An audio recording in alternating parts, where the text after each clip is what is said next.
देवर्षि नारद मुनि ने कहा है कि ये जो संसार में जो हरि का नाम है, यही हरि भगवान का नाम जो है मनुष्य का उद्धार करने वाला है। और इसी के नाम लेकर के मनुष्य का चित्त जो है निर्मल हो जाता है और वह वैकुंठ धाम जाने का मार्ग जो है सुलभ कर लेता है। जो भगवान के नाम का स्मरण करते हैं, भगवान के नाम का चिंतन करते हैं, वह भगवान की ओर जो है खींचे चले जाते हैं। इसलिए हे ऋषि मुनियों, सूत जी महाराज जी ऋषियों से कहते हैं कि गोविंद का जो गुणानुवाद करते हैं, गोविंद का जो नाम लेते हैं, उनका मन जो है बड़ा निर्मल और भगवान के नाम की ओर जब खींच करके चला जाता है और वही जो है उस मनुष्य का उद्धार करने वाला और उसको जो है मोक्ष प्रदान करने वाला होता है। सो हे देवर्षि, जिस तरह से मनुष्य जो है किसी चुंबक के द्वारा किसी लोहे को जब स्पर्श करता है और जब वह लोहा उस चुंबक की ओर खींचा चला आता है, उसी तरह से जो एकाग्र चित्त होकर के भगवान का चिंतन करता है, भगवान के नाम का स्मरण करता है, वह भी जो है भगवान की ओर उसी तरह से जो है खींचा हुआ चला आता है। ऐसे ही गोविंद के गुणानुवाद का चिंतन करना यह चित्त को खींचता है, हृदय को अपनी ओर आकर्षित करता है। तब जो है उस व्यक्ति का जो भगवान के नाम का स्मरण करता है, उसका चित्त जो है शुद्ध हो जाता है और शुद्ध होकर के वह भगवान के सुंदर नाम से जो है आच्छादित हो जाता है। क्योंकि सुखदेव जी महाराज जी का जो चित्त है वह बहुत सुंदर है, इसीलिए उनके चित्त को सुंदर होने से ही ये सब जो है उनकी ओर खींचे चले आते हैं और कोई भी जो है अपने को रोक नहीं पाता। इसी तरह से अज्ञान की, जिनको ज्ञान नहीं है, उस अज्ञान की जो ग्रंथियां होती हैं, जब तक ये ग्रंथियां खुलती नहीं है तब तक भगवान का चिंतन नहीं होता। अविद्या, राग, द्वेष, ये अज्ञान की ग्रंथियां हैं, जब तक ये खुल नहीं जाती तब तक जो है वह भगवान का चिंतन नहीं कर पाता। और जो ये ग्रंथियां बंद करके खुल जाती हैं तो वह भगवान का चिंतन करने लग जाता है। सुखदेव जी के पास किसी प्रकार का कोई संग्रह नहीं है, उन्होंने कोई ऐसा संग्रह नहीं किया हुआ है कि जिससे उनकी ग्रंथियां जो है खुल जाए। तो पहले से ही उनकी ग्रंथियां खुली हुई है, जिसके कारण सब लोग उनकी ओर जो है खींचे हुए चले आते हैं। सो हे नारद, ये सुखदेव जी का जो हृदय है, जिनका मन है, जो इनका शरीर है, इस शरीर में कोई भी एक ऐसी ग्रंथ नहीं है कि जिससे वह बंधे हुए हो। इसीलिए भगवान के नाम का चिंतन करने से ही, भगवान के गोविंद का नाम का स्मरण करने से ही हर व्यक्ति जो है उनकी कथा का श्रवण करने का आनंद जो है प्राप्त कर लेता है। जब वेद व्यास जी के पास शुक्राचार्य जी पधारे, दंडवत प्रणाम किया और प्रणाम करते हुए सुखदेव जी ने कहा कि गुरुदेव, ये जो आप प्रसाद का जो वितरण कर रहे हो, जिस प्रसाद को आप बांट रहे हो, क्या ये प्रसाद आप हमको भी दे सकते हो? क्या हमें भी यह प्रसाद आपके द्वारा प्राप्त हो सकता है? अपने प्रिय पुत्र को पा करके प्रसन्नता से आज आनंदित हो करके उठ करके श्री वेद व्यास जी महाराज, जिनके पीछे न जाने कितने लोग जो है चला करते हैं, कितने भक्त न जाने उनके पीछे चला करते हैं और पुकारते हुए कहते हैं कि हे पुत्र, कि हे पुत्र, तुम कहाँ जा रहे हो, कहाँ भाग रहे हो? क्योंकि भगवान का नाम जो है बड़ा धन्य है। गोविंद के गुणानुवाद जो आज खुद ही जो है भागा हुआ मेरे पास पहुंच रहा है, मेरे समीप आ रहा है, यह सब भगवान की ही महिमा का जो है उद्देश्य है। भगवान के ही नाम का स्मरण करने का यह फल इनको प्राप्त होता है। यह प्रभु के चरित्र का जो चमत्कार है कि भेंटा करके अपने प्रिय पुत्र को आज भागवत संहिता प्रदान कर रहे हैं, उसकी कथा श्रवण करा रहे हैं, उस प्रसाद को वितरित करने जा रहे हैं। सुखदेव जी महाराज वेद व्यास जी मधुर सुंदर श्लोकों का जो है स्मरण करते हुए ये श्लोक जो है इनको सुनाते हैं और भगवान के गुणानुवाद के द्वारा इन श्लोकों का स्मरण करने पर ये सब जो है आज सुखदेव जी के सामने विराजमान है, क्योंकि अब तक केवल वो परमहंस थे, आज श्री परमहंस हो चुके हैं।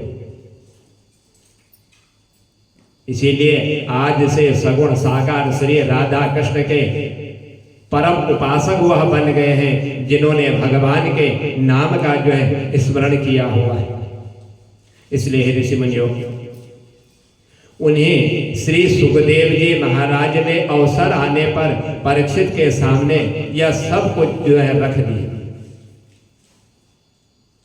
तो सुखदेव जी जैसे परमहंस 7 दिन तक उनके सामने बैठे रहे, सोहे देवर्षि वह 7 दिन तक लगातार परीक्षित को इस प्रकार से एक जगह बैठ करके जब कथा सुना रहे थे, तो परीक्षित ने भागवत की कथा श्रवण करी, उसका ज्ञान प्राप्त किया। तो देवर्षि नारद मुनि और ऋषि मुनि कहते हैं कि सुखदेव जी महाराज जी ने मात्र परीक्षित को ही यह भागवत की कथा का ज्ञान क्यों प्राप्त कराए और परीक्षित को ही सुखदेव जी ने जो इस भागवत श्रवण करने का पात्र क्यों बनाया? क्या इसके अलावा कोई और नहीं था कि जो इस कथा को श्रवण कर सकता? कोई और इसका पात्र बन जाता, किसी और को भी वह पात्र बना सकते थे, लेकिन एकमात्र परीक्षित को ही इस भागवत की कथा का श्रवण कराया। सो हे ऋषि मुनियों, के संसार में इनके अलावा कोई इस कथा को श्रवण करने वाला, कोई इसके प्रसाद को ग्रहण करने वाला, क्या इनको कोई और प्राप्त नहीं हुआ, कोई मिला नहीं? क्या कारण है कि एकमात्र इनको अपने समीप बैठा करके आज इनको कथा का श्रवण कराया? तो सूत जी कहते हैं कि हे ऋषि मुनियों, किस संसार में जिसका जिससे संबंध होता है और वही जो है उस कार्य को पूर्ण करने के लिए और वही बन करके उनके समीप जो है विराजमान हो जाता है। बेटा बन करके, बेटी बन करके, दामाद बन करके और बहू बन करके ये संसार में कौन आते हैं और क्यों आते हैं? कि जिसका तुम्हारे साथ कर्मों का बंधन होता है या कर्मों का लेना देना होता है, उस जन्म में जो शेष रह जाता है वही जो है इस संसार में तुम्हारे समीप जो है वही बन करके वह विराजमान हो जाता है। और जिसका लेना देना नहीं होता वह जो है इस संसार में नहीं आता, और वही जो है जिसका लेना देना हो वह बेटा बन करके, बेटी बन करके, बहू बन करके, दामाद बन करके उपस्थित हो जाते हैं। यह सब कर्मों का एक खेल मनुष्य को जो है प्राप्त होता है। तो सोचिए कहने लगे कि ऋषि मुनियों, अब मैं तुम्हें जो है कि मनुष्य किस प्रकार से बेटा, पुत्र, बहू, दामाद बन करके आते हैं। कि एक प्राचीन समय की बात है कि गांव में एक फौजी रहा करता था और उसके ना तो माता थे ना उसके पिता थे, और ना ही उसकी शादी हुई थी, उसकी कोई संतान नहीं थी, कोई भाई तक उसका नहीं था, कोई बहन भी उसकी नहीं थी संसार में, उसके घर में उसका साथ देने वाला कोई भी जो है नहीं था। सो हे देवर्षि, जब संसार में उसका कोई नहीं था, अकेला ही वह कमाता, और जो कुछ भी उसको फौज से धन की जो भी प्राप्ति होती थी, जो भी कमा करके लाता था, वह सब जो है वह जमा करता जाता, उसको एकत्रित करता जाता, इकट्ठा करता जाता, लेकिन उसको भोगने वाला कोई नहीं, ना भाई है, ना बहन है, ना माता है, ना पिता है, लेकिन फिर भी वह जो है उस धन को एकत्रित करता, जमा किया करता था। तो कुछ समय व्यतीत हुआ कि यही जो फौजी था, एक दिन फौज में इनको जो है कुछ माल इधर से उधर सप्लाई करने का अवसर इनको प्राप्त हो गया, और वहीं पर जो है एक सेठ रहा करते थे, उनका कुछ सामान था, जो सामान कहीं दूसरी जगह जो है पहुंचाना था। तो जब उनसे बातें हुई उस सामान को कि किस जगह लेकर के जाना है, तो उसी कारण जो है उन सेठ जी से आज इस फौजी का जो है परिचय हो गया, और परिचय हो करके आज ये दोनों एक दूसरे के जो है दोस्त बन गए, दोस्ती इनमें हो गई। तब सेठ जी ने कहा कि तुम्हारे पास पैसा है और वो उतने के ही उतने पड़े हुए हैं, जितना धन तुम्हारे पास था पहले कमाया हुआ, आज भी वह धन उतना ही पड़ा हुआ, ना वो बढ़ता है ना वो घटता है। एक काम करो, ये जितना तुमने धन इकट्ठा किया हुआ है, यह सारा धन तुम मुझे दे दो, क्योंकि तुम्हारे इस धन को मैं जो अपने कारोबार में लगाना चाहता हूं। इस धन के द्वारा मैं अपने कार्य को जो है बढ़ाना चाहता हूं, क्योंकि पैसा ही जो है पैसे को बढ़ाता है, और यदि यह धन मैंने जो है अपने कारोबार में लगा दिया तो पैसा बढ़ जाएगा, और जो पैसा उससे बढ़ेगा तुम्हारा पैसा फिर मैं तुम्हें दे दूंगा। इसीलिए ये जो धन तुम्हारे पास है, यह धन तुम जो है आज मुझे दे। उस फौजी ने उस सेठ जी के कहने पर जितना भी धन इकट्ठा किया हुआ था कमा करके, वह सारा पैसा दे दिया। और जब पैसा दिया, सेठ जी ने उस पैसे को लेकर के जब अपने कारोबार में लगा दिया, और उस धन के द्वारा आज सेठ जी का कारोबार जो है बहुत फैल गया, बड़ा अच्छा उनका कारोबार चलने लग गया, और उस धन के द्वारा उन्होंने खूब जो है कमाई करने लगे, कमाई होने लगी, कारोबार बढ़ने लगा। कुछ समय व्यतीत हुआ, क्योंकि पैसा एक ऐसी वस्तु है कि यदि उस पैसे के द्वारा किसी दूसरे का कार्य यदि हो जाता है, तो वही पैसा आपस में जो है कभी न कभी झगड़ा भी अवश्य करा देता है। तो उस समय सेठ जी ने पैसा मांगा कारोबार के लिए, आज कारोबार बड़ा अच्छा हो गया,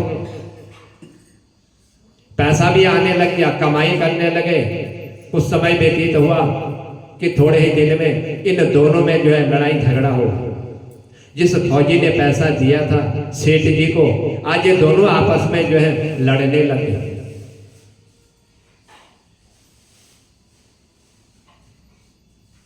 तो जब कुछ समय व्यतीत हुआ, इन दोनों में जब लड़ाई हुई, ये लड़ने के लिए जिस घोड़े पर चढ़ करके लड़ने के लिए जा रहा था, उसने कुछ ऐसी हरकत कर दी उस घोड़े ने, ये जितनी जोर से उस लगाम को अपनी ओर खींचे, जितना जोर लगाए घोड़े की लगाम को खींचने के लिए, वह घोड़ा उतनी ही तेज जो है भागे जा रहा था। जितना ये जोर लगाए उतना वह भागे, खींचते खींचते उसने जो है वो जो गले में पट्टा पड़ा हुआ था उसके कारण जो है वह कट गए, लेकिन फिर भी वह जो है दौड़ करके दुश्मनों के बीच में जाकर के खड़ा हुआ। और जब उनके बीच में जाकर के खड़ा हुआ, वार किया दुश्मनों ने, क्योंकि पैसे के कारण सेठ जी और फौज में जो है उस फौजी में लड़ाई झगड़ा उत्पन्न हो गया। और ये भी जो है उन दुश्मनों के बीच में जाकर, और जब वहां पर ये घोड़ा पहुंचा, वहां पर पहुंचते ही ये जो फौजी था, इस फौजी की जो है मृत्यु हो गई, ये मर गए। और जिस घोड़े में ये सवार होकर के जा रहा था लड़ाई करने के लिए, वह घोड़ा भी जो है मृत्यु को प्राप्त हो गया। आज फौजी भी चला गया, फौजी का घोड़ा भी चला गया, जो धन उसके पास था सारा धन सेठ जी को दिया हुआ था, और सेठ जी ने उसी फौजी के धन से अपना कारोबार जो है प्रारंभ किया, खूब कमाई हुआ करने लगा। अब ये दोनों में से एक भी नहीं बचा, ना तो उसका घोड़ा बचा और ना ही ये फौजी बचा। ये दोनों जो है मृत्यु को प्राप्त हो गए। जब यह समाचार उस सेठ को मालूम हुआ कि जिससे मैंने धन लिया हुआ था उसकी मृत्यु हो गई, और उसका जो घोड़ा था वह घोड़े की भी मृत्यु हो गई, आज सेठ जी जो बड़े खुश हो गए। जिसने ये सूचना दी कि वह फौजी और घोड़ा मर चुका है, तो सेठ जी कहने लगे इसमें इतनी तारीफ करने की कोई बात नहीं है, ये मुझे भी मालूम है जो तुम आकर के मुझे यह सूचना दे रहे हो। अब ये जो मैंने उससे पैसा लिया हुआ है, जो धन मैंने लिया हुआ है, अब ये पैसा देना मुझे किसी को नहीं, क्योंकि जिससे लिया था उसी की मृत्यु हो गई। ना उसका भाई है, ना बहन है, ना माता है, ना पिता है, उसके परिवार में कोई है भी नहीं, एक ही था, आज उसकी भी मृत्यु हो गई। अब ये जो धन मैंने उससे लिया हुआ है, अब ये धन मैंने किसी को देना नहीं है। बड़े खुश हो गए आशीष जी कि मेरे पास जो है धन ही धन हो गया, काफी धन मेरे पास हो गया।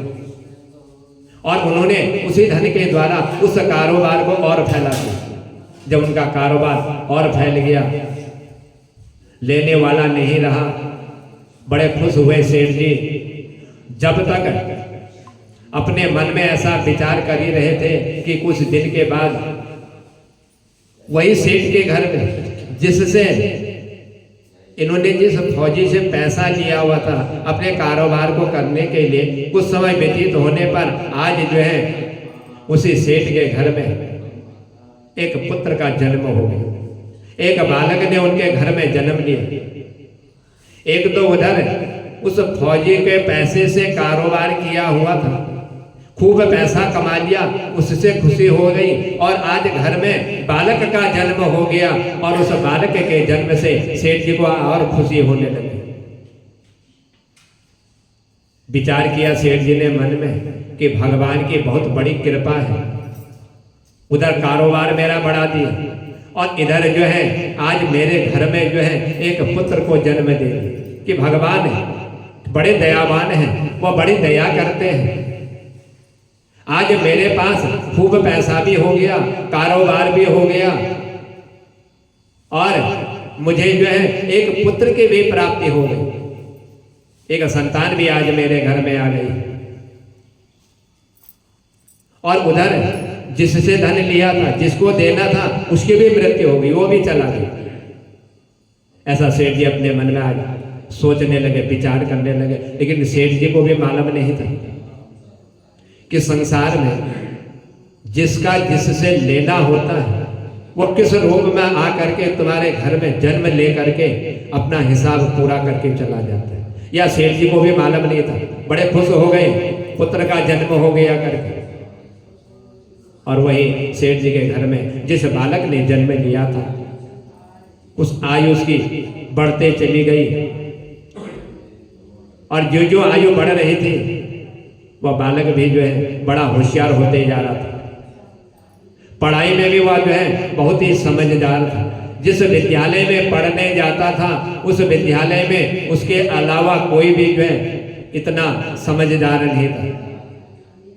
सोचा सेठ जी ने कि मेरे घर में आज भगवान की कृपा से जिस बालक का जन्म हुआ है, ये बालक पढ़ने में बड़ा होशियार है, इसीलिए मुझे जो इसकी पूर्ण पढ़ाई करानी चाहिए। तो सेठ जी ने अपने उस बालक को खूब पढ़ाया, उसको लिखाया। जब वह पढ़ लिख करके बड़ा हो गया तो सोचा सेठ जी ने, कब इसकी पढ़ाई पूरी हो गई और पढ़ने में भी यह जो है बड़ा होशियार है, अब एक काम करता हूँ कि ये मेरा जो कारोबार है, इस कारोबार को मैं अपने से पुत्र को सौंप देता हूँ। आज मेरा पुत्र जो उस कारोबार को संभाल ले। ऐसा सेठ जी ने अपने मन में सोचा और तुरंत ही सेठ जी ने अपने उस पुत्र का जो है विवाह कार्य संपन्न कर दिया। और जो ही अपने पुत्र का विवाह किया तो उनके घर में आज एक बहू भी जो है विराजमान हो गई, एक बहू आ गई। तो जब शादी करने के बाद इन्होंने सोचा कि अब मैंने जो है अपने इस पुत्र का जो है विवाह कार्य भी कर दिया है, लड़के की शादी हो गई, अब ये जो है मेरे इस कारोबार को संभाल ले। ऐसा सेठ जी अपने मन में विचार कर रहे, सोच रहे। लड़के की आयु और बढ़ने लग गई। उधर सेठ जी सोच रहे हैं कि कारोबार को अच्छी तरह से चलाएगा। ऐसा जो है सेठ जी ने अपने मन में विचार किया कारोबार संभालने का। लेकिन कुछ दिन व्यतीत हुए, कुछ समय व्यतीत होने पर अचानक एक दिन जो है सेठ जी के लड़के की तबीयत जो है कुछ खराब हो गई, उसका स्वास्थ्य जो है अस्वस्थ हो गया। और जो ही आज सेठ जी के लड़के का स्वास्थ्य कुछ अस्वस्थ हुआ, घबरा गए सेठ जी। तुरंत ही सेठ जी ने उस बालक को लेकर के एक डॉक्टर के पास लेकर के पहुंचे। आराम नहीं मिला, फिर उस डॉक्टर से हकीम के पास लेकर के पहुंचे, वहां भी आराम नहीं मिला। और फिर जो है हकीम से अपने उस पुत्र को ले जा करके किसी वैद्य के पास पहुंच गए। हर जगह दौड़ रहे हैं कि मेरा पुत्र सही हो जाए, इसका स्वास्थ्य सही हो जाए, ये मेरे कारोबार को संभाल ले। उनको अपने पुत्र की उतनी चिंता नहीं है जितने अपने कारोबार की। यदि पुत्र की मृत्यु हो जाती तो कारोबार संभालने वाला कौन है?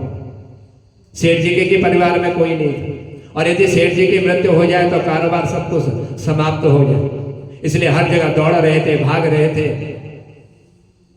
जो भी वैद्य जी के पास ले जा करके अपने पुत्र को जब ये दिखाने लगे, उन्होंने जो कुछ भी उसको देख करके जो दवाइयां दी, वह सारी दवाई जो है ये अपने पुत्र को खिला रहे थे, अपने पुत्र को दे रहे थे। लेकिन उस वैद्य जी के दवाई के भी द्वारा इसके शरीर में कोई असर नहीं हो रहा था। कुछ भी उसको जो है जो रोग लगा हुआ था उसमें 1% का भी जो है लाभ प्राप्त नहीं हो रहा था। बीमारी बढ़ती जा रही है, जबकि दवाई लेने से कम होती, लेकिन कोई आराम नहीं मिला। कितना पैसा आज सेठ जी ने जो है अपने पुत्र के इलाज में जो है खर्च कर दिया, लेकिन पैसा खर्च होने के बाद भी जो है उस सेठ के पुत्र की जो बीमारी थी वह फिर भी बढ़ते जा रही है। रोग कट नहीं रहा था, पैसा भी खूब खर्च कर दिया। जब पैसा बहुत बर्बाद हो गया और रोग जो है समाप्त नहीं हो रहा था, अब अंत में डॉक्टर ने कह दिया कि इसका जो रोग है, जो उसको बीमारी लगी हुई है, यह लाइलाज है, इसका कोई इलाज ही नहीं। आप कहीं भी ले जाओ, कहीं भी दिखा लो, लेकिन इस रोग का कोई इलाज नहीं है।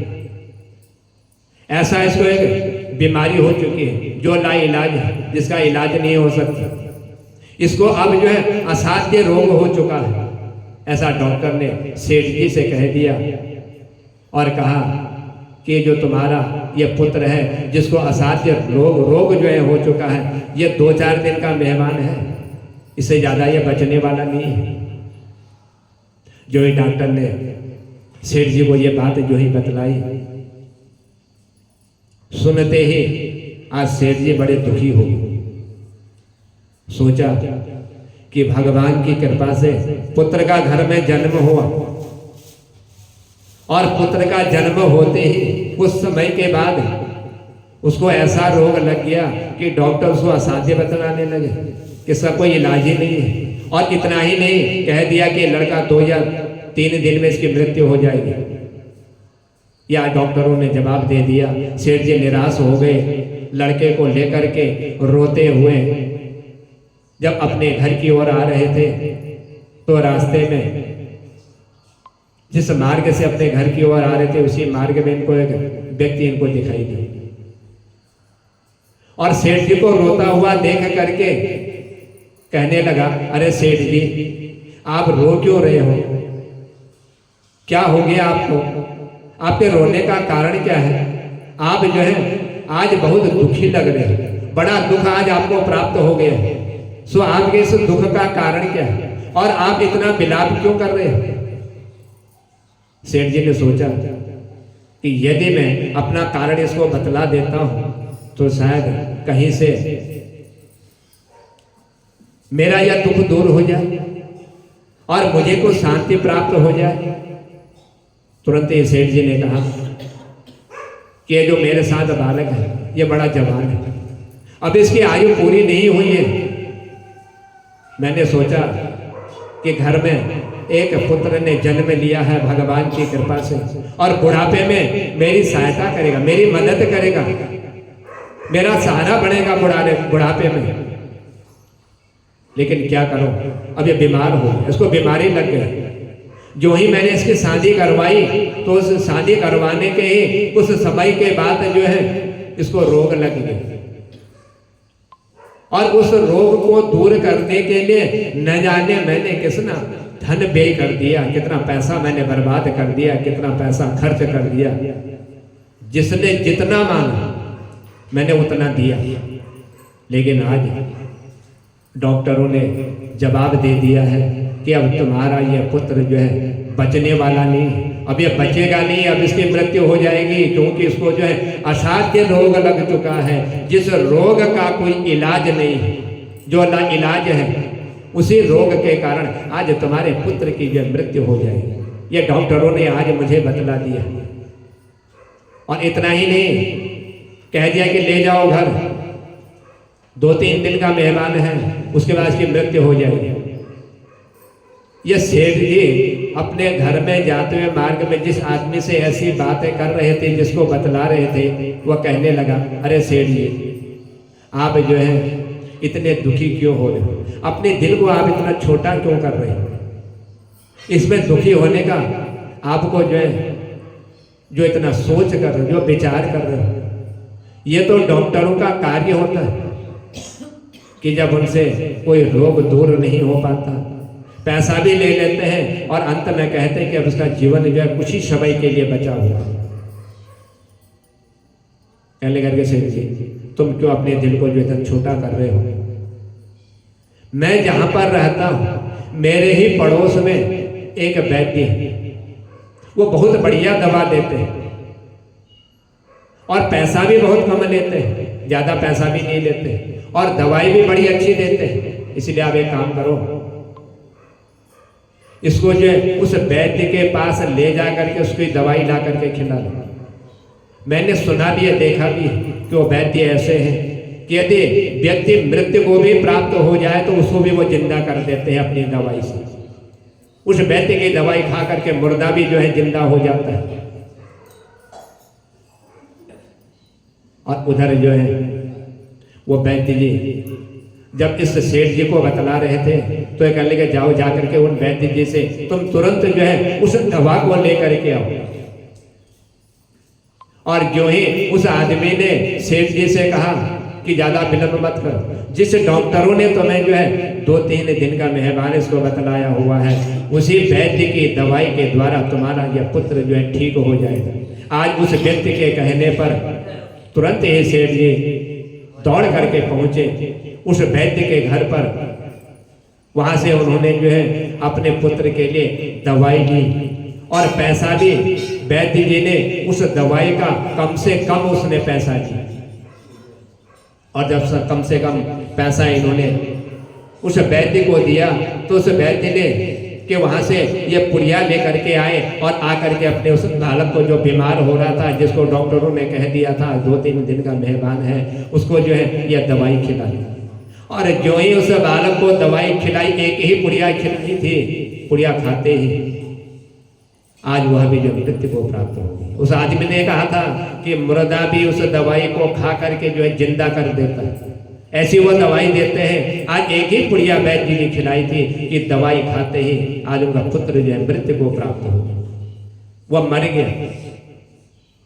लड़का चला गया और जो है लड़का मृत्यु को प्राप्त हुआ तो सेठ जी अब रोने लगे, विलाप करने लगे कि उस आदमी ने कहा था कि मेरे पड़ोस में वैद्य हैं, बहुत बढ़िया दवाई देते हैं, आज उनकी एक ही पुड़िया को खाने से मेरे पुत्र का जो जीवन समाप्त हो गया, मेरा पुत्र चला गया। सेठ जी रो रहे हैं, विलाप कर रहे हैं, उनकी पत्नी भी रोने लगी। उस लड़के की जो बहू घर में थी वह भी रोने लगी, वह भी विलाप करने लगे। उस गांव में जितने भी लोग रहते थे, आज उस पुत्र के मरने पर ये सब जो है सारा गांव रोने लगे, सब विलाप करने लगे। और गांव में इस तरह से सेठ जी को और उनकी पत्नी को, उनकी बहू को रोता हुआ देख करके आज गांव में जो है शोर मच गई। सब जगह ये खबर पहुंच गई कि सेठ जी का पुत्र जो है बीमारी के कारण मृत्यु को प्राप्त हो गया। फलाने वैद्य के वहां गए थे, दवाई लेकर के आए थे, एक ही पुड़िया खिलाई थी तो उसे प्राण समाप्त हो गई। यह सारे नगर में, सारे गांव में शोर मच गया। और उनकी जो बहुरानी थी सेठ जी की, आज जवानी में ही अपने पति को मृत्यु हुआ देख करके उसकी जवानी समाप्त हो गई, शरीर में हिम्मत नहीं रही, क्योंकि पति जो है मृत्यु को प्राप्त हो चुका है।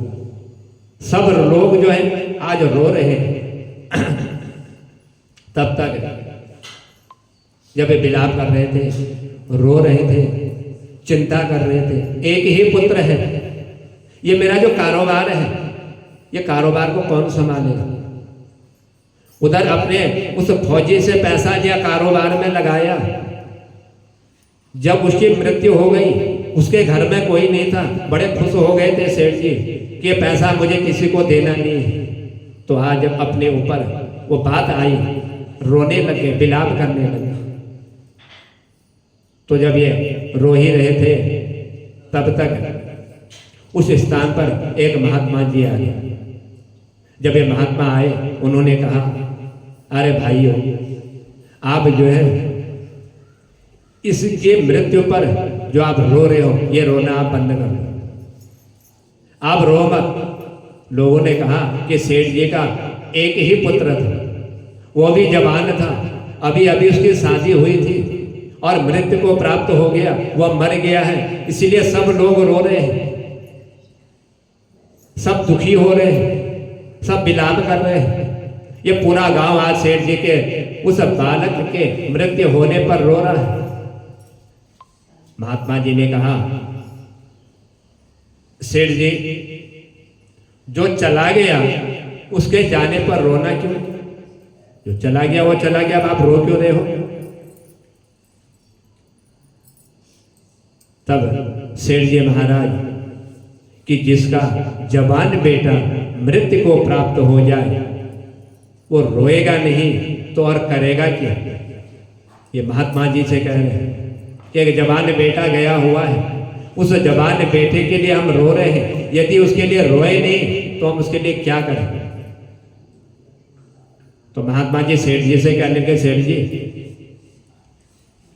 आपको जो है रोना ही क्यों है? आप क्यों रो रहे हैं अपने पुत्र के लिए? सेठ जी ने कहा कि महात्मा जी, मैं इसलिए रो रहा हूं कि मेरा बेटा मरा हुआ है और मेरा जब बेटा मरा हुआ है तो उस बेटे के मरने पर क्या कोई दूसरा आकर के रोएगा? पुत्र मेरा है, रोना मुझे पड़ेगा, कोई दूसरा आकर के नहीं रोएगा। मेरा लड़का मरा हुआ, जवान लड़का आज मृत्यु को प्राप्त हो गया और उसकी बहू घर में है, तो मैं नहीं रोऊंगा तो रोएगा कौन? तब महात्मा जी ने कहा, सेठ जी से आप स्मरण कीजिए, ध्यान कीजिए, एक बार तो अपने मन में सोच लीजिए कि जिस फौजी से आपने पैसा लिया था, जब लड़ाई में उसकी मृत्यु हो गई तो तुम कितने खुश हो रहे थे कि अब ये पैसा मुझे किसी को नहीं देना पड़ेगा। बड़ी खुशी तुम्हें हो रही थी। तो उसमें तुमने ध्यान नहीं दिया, उसमें तुम्हारे मन में यह विचार नहीं आया कि उसने मेरी मदद करी, मेरी सहायता करी, मुझे धन दिया, मेरा कारोबार उसके धन के द्वारा इतना आगे बढ़ गया। तुम बड़े खुश हो रहे थे कि अब ये धन मुझे लौटाना नहीं पड़ेगा, किसी को देना नहीं पड़ेगा। आज तुम्हारा पुत्र मृत्यु को प्राप्त हो गया तो आज तुम रो रहे हो। तुम किसके लिए रो रहे हो?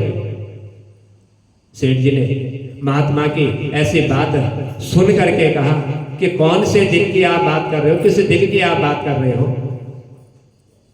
तब महात्मा जी ने सेठ जी को याद दिलाया कि फौजी ने जिस दिन तुमको पैसा दिया हुआ था, याद कुछ आ रहा है कि जिसने तुम्हारी सहायता करी थी, तुम्हारे कारोबार को बढ़ाने के लिए जिससे तुमने पैसा मांगा था और तुम्हें उस फौजी ने तुम्हें पैसा दिया था। जो ही पैसे का नाम महात्मा जी ने लिया, सेठ जी को याद आ गया, कहने के हाँ बिल्कुल मैंने लिया हुआ था, लेकिन वो पैसा मैंने कारोबार के लिए उनसे पैसा लिया हुआ था और उसी पैसे को लेकर के ही मुझे खुशी थी, क्योंकि उस पैसे से मेरा कारोबार जो है दिन प्रतिदिन बढ़ता चला गया और मैंने खूब पैसा जो है उससे कमा लिया, इसीलिए मुझे बड़ी खुशी हो रही थी। तब महात्मा जी ने सेठ जी से कहा कि हे सेठ जी, उस दिन तो आपकी खुशी का ठिकाना नहीं था। जिस दिन उस सेठ ने आपको जो है कारोबार करने के लिए धन दिया था, उस धन से आपका कारोबार चल रहा था और अंत में उसकी मृत्यु हो गई तो आप बड़े खुश हो गए थे कि पैसा भी नहीं लेना देना है और उसकी मृत्यु भी हो गई। परिवार में कोई लेने वाला, कोई देने वाला, कोई हिसाब मांगने वाला नहीं है। बड़ी आपको खुशी हो रही थी। उस दिन आपका खुशी का कोई ठिकाना नहीं था। फिर सेठ जी महात्मा जी से कहने लगे कि हे महात्मा जी, आप मेरी उस खुशी का किस दिन की बात कर रहे हो? कौन से दिन की बात कर रहे हो? तुरंत महात्मा जी ने कहा फौजी से, उस सेठ जी से, कि जिस दिन उस फौजी की मृत्यु हो गई थी, सोचा कि अब तो पैसा भी नहीं देना पड़ेगा। ये आप सोच रहे थे कि अब मुझे उसका पैसा नहीं देना पड़ेगा, अब मेरे पास जो है कारोबार भी बढ़ गया है, पैसा भी खूब आ गया है, अब देना भी नहीं पड़ेगा। इसी कारण आप जो है उसकी मृत्यु पर बड़े खुश हो रहे थे। उसी का पैसा आपके पास था, वो पैसा ना देना पड़े, बड़ी खुशी आपने बनाई थी। जिसने आपकी सहायता करी, जिसने आपके कारोबार को इतना आगे बढ़ाया, और आज आप जो है उसकी मृत्यु पर बड़े उस समय खुश हो रहे थे। सेठ जी ने महाराज जी से कहा कि हाँ महाराज जी, उसकी मृत्यु पर उस समय तो मैं बड़ा खुश हो रहा था। तब महात्मा जी ने कहा कि जब उसकी मृत्यु हुई थी, जो आपको खुशी हो रही थी, उस खुशी का आपके पास कोई ठिकाना ही नहीं था। आपको पता ही नहीं था कि मैं इतनी खुशी क्यों मना रहा। आपने उस सहायता करने वाले फौजी की मृत्यु पर आपने खुशी बनाई थी, जब वह संसार से चला गया था। इतना ही नहीं, आपने उसके खुशी पर, उसके मरने पर जो है इस गांव में उस समय आपने मिठाई भी बंटवाई थी, सबको मिठाई दी थी कि फौजी मर गया है। ये इसलिए आपने बांटा था क्योंकि उसका पैसा आपके पास था, जो पैसा आपको देना नहीं पड़ता। आपने सोचा कि उसी के पैसे में से उस गांव वालों को मिठाई बंटवा दो ताकि उसकी आत्मा को शांति मिल जाए। ये आपने उसमें कर्म किया था, मिठाई बांटी थी। फिर पूछ लिया सेठ जी ने महात्मा जी कि महात्मा जी ये आप जो है किस समय की बात कर रहे हैं? महात्मा जी ने कहा कि मैं उस समय की बात कर रहा हूं जिस समय उस फौजी की मृत्यु तो हो गई, और फौजी की मृत्यु होने पर जब तुमने अपने कारोबार को और आगे बढ़ाने प्रारंभ कर लिया और तुम्हारे घर में पुत्र का जन्म हो गया, और जब तुम्हारे घर में पुत्र का जन्म हुआ था कितनी खुशी तुमने बनाई थी। फौजी के मरने पर खुशी बनाई, अपने घर में बालक का जन्म हुआ तो तुमने खुशी बनाई। सेठ जी ने कहा कि महाराज जी मेरे घर में एक पुत्र का जन्म हुआ था, उसी पुत्र के जन्म के कारण ही मैंने खुशी बनाई थी कि मेरे घर में बालक का जन्म हुआ है, तो मैंने मिठाई बंटवाई थी, सब लोग खुश थे, मैं भी खुश हो गया। तो यदि मैं अपने पुत्र के जन्म पर यदि खुश नहीं होता तो आप ही बतलाइए क्या बालक का जन्म घर में हो रहा है और मैं उसमें रोता विलाप करता? ये तो अवसर ही खुशी का था, इसलिए मुझे भी खुशी हो गई।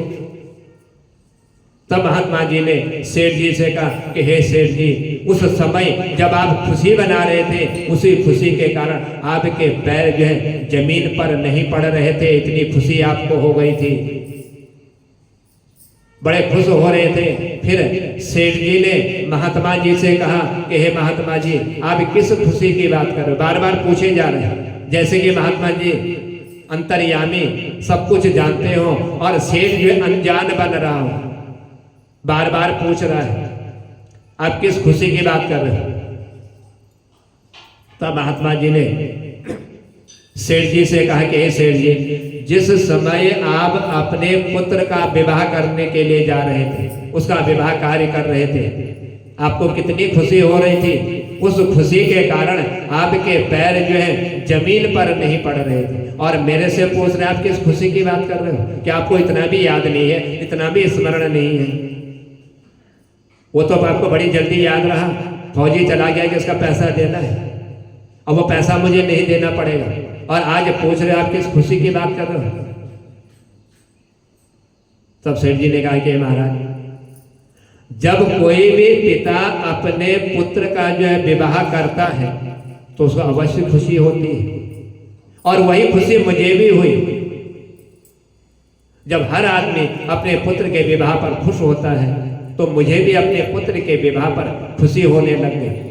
सेठ जी की ये बात सुन करके तब महात्मा जी ने कहा, तो जब आप जो है इतना उस समय खुश हो रहे थे, तो आज जो है एक छोटी सी बात के लिए आप रो रहे हो, आप विलाप कर रहे हो, उसमें आपने खुशी भी बनाई है, आज रो रहे हो छोटी सी बात के लिए, आप क्यों रो रहे हो?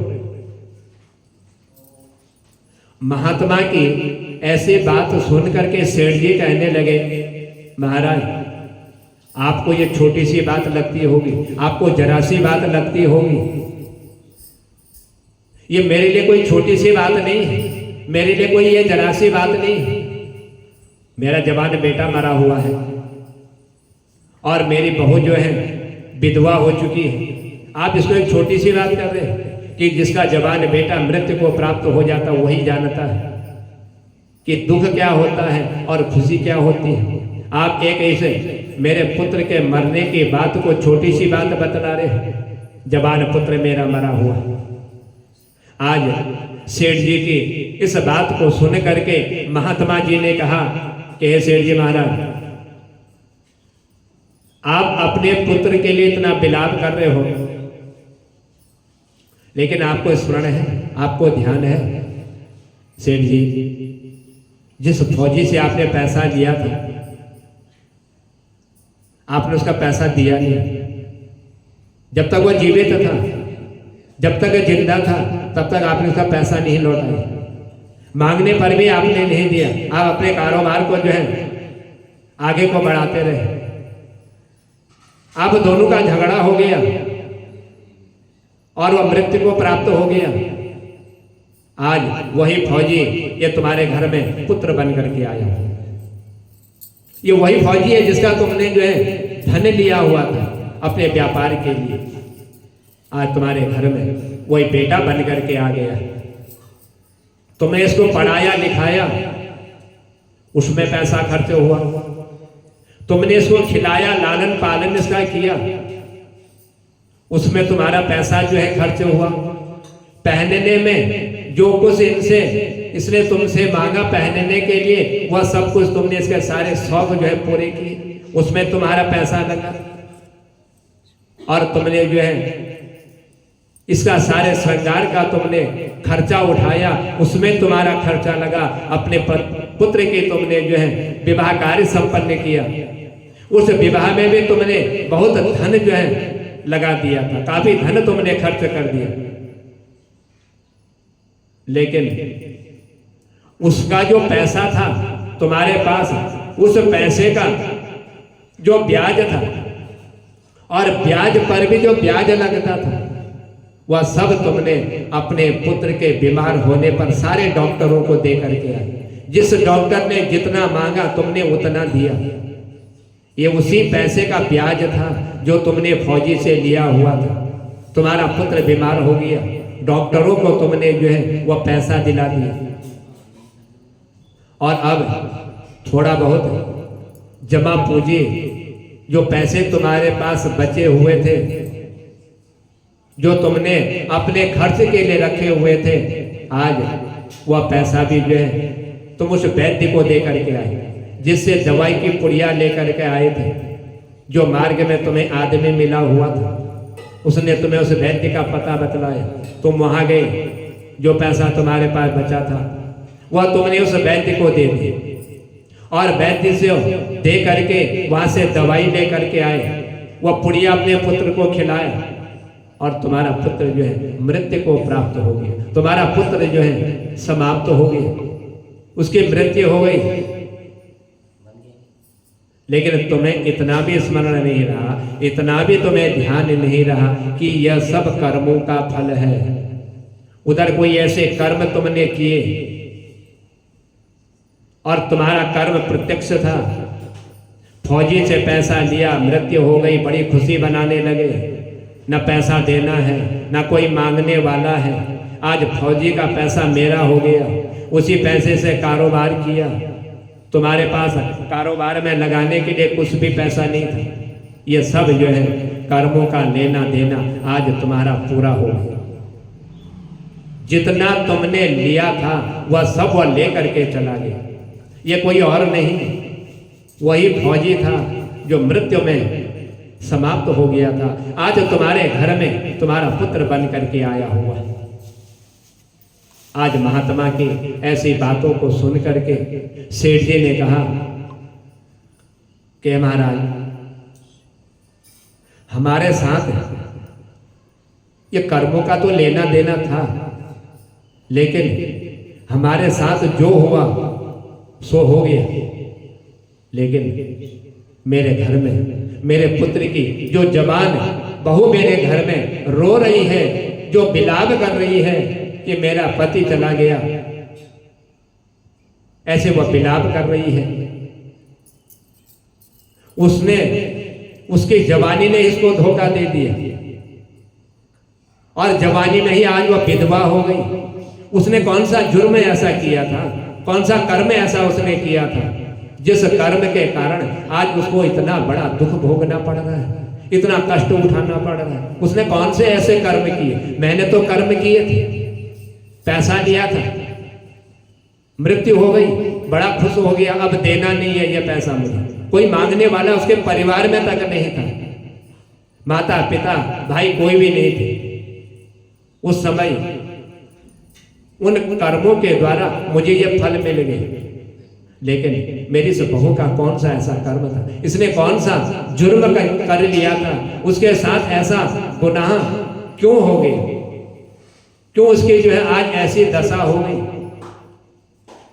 आज सेठ जी महात्मा जी से पूछ रहे हैं, मालूम पड़ गया सेठ जी को ये कोई साधारण महात्मा नहीं है, क्योंकि जिन्होंने सब कुछ बतला दिया, सारी मेरी उस फौजी से पैसा लेने तक और मेरे पुत्र के मृत्यु होने तक का वर्णन आज मुझे बतला दिया। ये कोई साधारण व्यक्ति नहीं हो सकता, ये कोई बहुत बड़े ज्ञानी है, बहुत बड़े विद्वान है।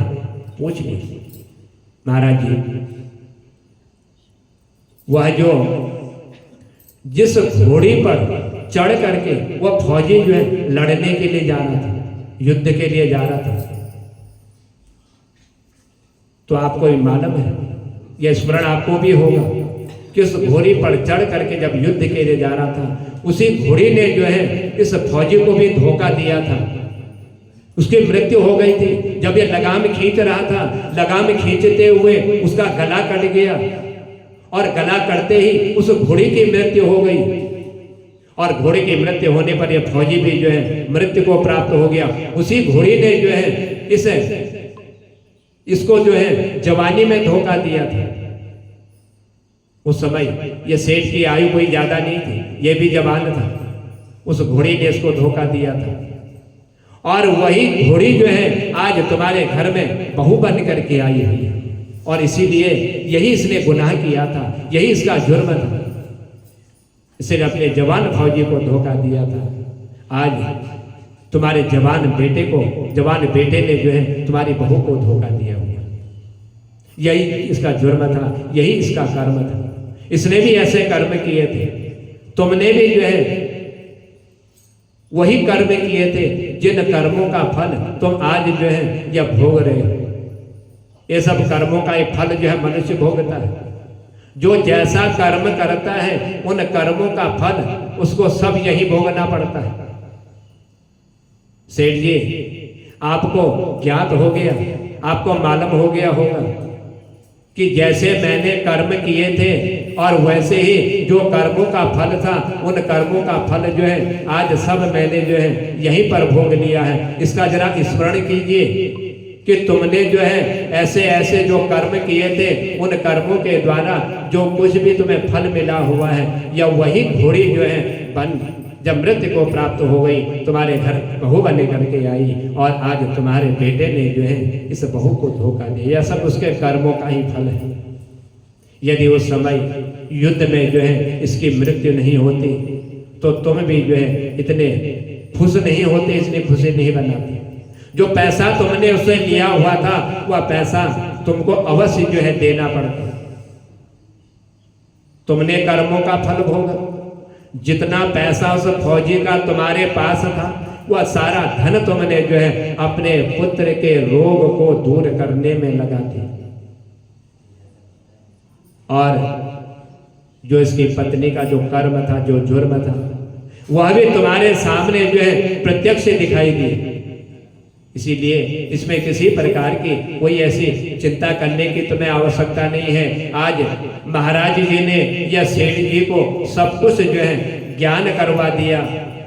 महात्मा की आज ऐसी बात सुन करके यह बड़ा खुश हो गया। सेठ जी सोचने लगे कि महात्मा ने मेरे जो है सब कुछ कर्मों का फल आज मुझे जो है यहीं पर बतला दिया, और उन कर्मों का जो जुर्म था, जो फल था, वह मैंने भोग लिया। वही फौजी जो है पुत्र बन करके आया, आज उसने मुझे धोखा दिया, और वही घोड़ी जो जिसकी मृत्यु हो चुकी थी और आज जो है उसी ने मुझे आ करके मेरे घर में बहू बन करके आज मुझे धोखा दिया हुआ है। यह सब आज जो है उनकी बात सुन करके, महात्मा की ऐसी बात सुन करके आज सेठ जी अपने मन में विचार करने लगे, सोचने लगे कि मनुष्य जिस प्रकार के कर्मों को करता है उन कर्मों का फल उस मनुष्य को जो है अवश्य ही भोगना पड़ता है। हम किसी के प्रति यदि खुशी बनाते हैं तो उस खुशी का हमको भी किसी न किसी दिन जो है दुख अवश्य ही भोगना पड़ता है। समझ गए आज उनकी बात सुन करके कि आज जो है जो महात्मा जी ने मुझे बतलाया है यह सब जो है मुझे अपने कर्मों का जो है फल प्राप्त हो गया। सेठ जी ने महात्मा की ऐसी बात सुन करके कल के महात्मा जी कि अपने कर्मों के ही द्वारा जिसका जिससे जो संबंध होता है वह उसी परिवार में वही बन करके जो है जन्म लेता है। तो तुमने जो है फौजी को दुख दिया था, वही फौजी पुत्र बन के आया, जीते जी तुमने उसका पैसा नहीं लौटाया, आज जो है अपने पुत्र के मर जाने पर वह सारा पैसा अपना लेकर के चला गया। और जिस घोड़ी ने उस फौजी को धोखा दिया था उसने भी जो है अपने कर्म का पूरा हिसाब किताब करते हुए आज तुम्हारे घर में जो है बहू बन करके रोने लगे, विलाप करने लगे, वह भी उसने अपना हिसाब सारा ले लिया। इसीलिए जिसका जिसके साथ जैसा कर्म होता है वह उसी कर्म के द्वारा उसी के वहां जो है जन्म लेता है। वही बहू बन करके आता है, वही पुत्र बन करके आता है, वही माता पिता बन करके आता है। यह सब कर्मों का ही खेल है। महात्मा जी ने कहा कि यदि कोई व्यक्ति भगवान के नाम का यदि स्मरण कर लेता है, किसी को धोखा नहीं देता, किसी से छल नहीं करता, किसी से कपट नहीं करता है, तो उसको जो है अवश्य ही भगवान के द्वारा वही उत्तम फल की जो है प्राप्ति होती, क्योंकि भगवान के नाम का स्मरण किया हुआ है, किसी को धोखा तक नहीं दिया हुआ है। इसलिए कर्मों का फल मनुष्य को अवश्य भोगना पड़ता है। जैसे सेठ ने जो है अपने कर्मों के द्वारा जो जो कर्म किए थे वह सारे फल इन्होंने यहीं पर भोग दिए, इतना दुख प्राप्त हो गया। इसीलिए जैसा जिसके साथ जो लगाव होता है वही जो है उसी घर में जन्म लेकर के आता है, जो उसको लेना होता है वह सब ले करके अंत में वह चला जाता है। इसीलिए आज जो है महात्मा जी की ऐसी बात सुन करके सेठ जी बड़े आश्चर्यचकित हो गए, सोचने लगे कि जिस महात्मा को मैं साधारण समझ रहा था आज वही महात्मा ने सब कुछ मुझे जो है ज्ञान करवा दिया। इसीलिए सत्संगों का जो सच्चे होते हैं, सत्संगी होते हैं, उनका यदि संग किया जाए तो वही जो है मनुष्य के अंदर के अंधकार को दूर करने वाले और परमात्मा की ओर ले जाने वाले होते हैं, जिससे उनका मार्ग सुलभ हो जाता है और वह इस लोक में सुख भोग करके भगवान के परम धाम को जाने का मार्ग जो है सुलभ कर लेते हैं। तो सूत जी ने कहा कि हे ऋषि मुनियों, इसी तरह से आज जो सुखदेव जी आज परीक्षित को भागवत के कथा श्रवण करा रहे हैं, यह भी सब जो है कुछ ऐसे कर्मों का फल था कि ऐसे कोई काम आज जो है सुखदेव जी ने अपने मन में सोचा, विचार किया कि यदि मैं इस भागवत की कथा को परीक्षित को सुनाऊंगा तो शायद उसको मोक्ष प्राप्त हो जाए, क्योंकि और कोई सुनने वाला नहीं है, कोई इसको श्रवण करने वाला नहीं है। जिस तरह से स्वयं को यह शांति होने लग गई, वेद शास्त्र पुराण महाभारत सब लिखने के बाद नारद जी के कहने पर भगवान के नाम का गुणानुवाद नहीं किया तो कुछ भी प्राप्त नहीं हो सकता। आज वही सूत जी महाराज जी यही मन में विचार कर रहे थे, उस देवर्षि नारद मुनि की उन बातों को सुन करके कि एक राजा परीक्षित ही है जो उस भागवत के कथा को श्रवण करना चाहते हैं, और श्रवण करते हुए आज जो है सूत जी महाराज राजा परीक्षित को जो है उनका चरित्र बतला रहे कि तुम्हारा चरित्र क्या था, तुम क्या थे उस समय, और कैसे जो है यह भागवत श्रवण करने से मोक्ष की प्राप्ति होती है। यह सब जो है आज सूत जी महाराज परीक्षित को यह सारा चरित्र जो है श्रवण करा रहे हैं। बोल बाके बिहारी लाल की, बोल राधा रानी सरकार की, बोल सांचे दरबार की जय।